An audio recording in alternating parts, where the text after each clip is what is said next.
Di balik dunia yang kasat mata, ada kerajaan sunyi yang terus berbicara tanpa suara, tanpa bibir, tanpa bahasa manusia. Itulah bahasa tersembunyi mikroba.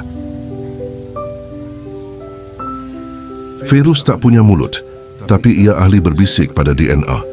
Mereka berkomunikasi lewat kode genetik, mengirim pesan dalam bentuk gen dan protein.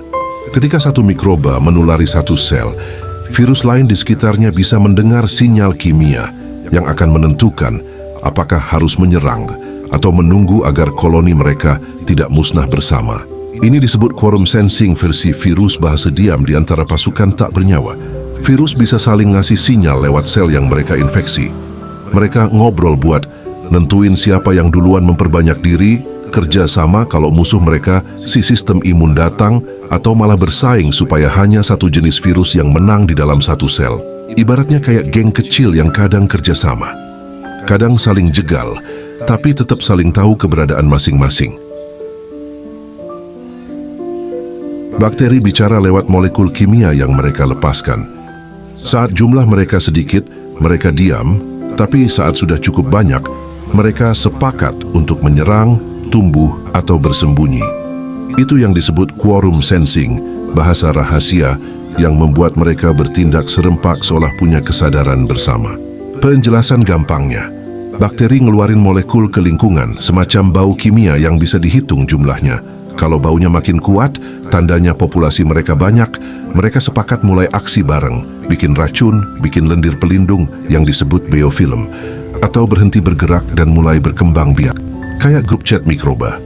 Kalau anggota udah rame, baru rame-rame ambil keputusan. Jamur berbicara lewat benang-benang hifa, seperti kabel saraf yang menyalurkan pesan listrik dan kimia. Mereka mengirim sinyal bahaya, berbagi nutrisi, bahkan memperingatkan jamur lain jika ada ancaman. Di bawah hutan, miselium jamur menjadi internet bumi, menghubungkan akar tumbuhan, serangga, dan kehidupan mikro di sekitarnya. Bahasanya bukan kata-kata, tapi pakai sinyal kimia juga, misalnya farnesol dan tirosol, dan aroma gas, senyawa volatil.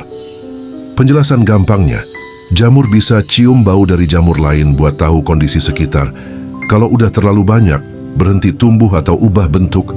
Kalau masih sepi, tumbuh dan sebar spora, bisa juga saling bantu bikin lapisan pelindung bersama. Bayangin koloni jamur kayak hutan jamur yang saling kirim aroma, buat ngatur siapa tumbuh, siapa istirahat. Protozoa seperti amuba dan paramecium berkomunikasi lewat getaran dan aroma kimia. Saat makanan langka, mereka memanggil sesamanya untuk membentuk koloni, satu tubuh raksasa yang bergerak bersama. Bahasa mereka adalah gerak dan gelombang kecil, seperti bisikan arus di dasar kolam.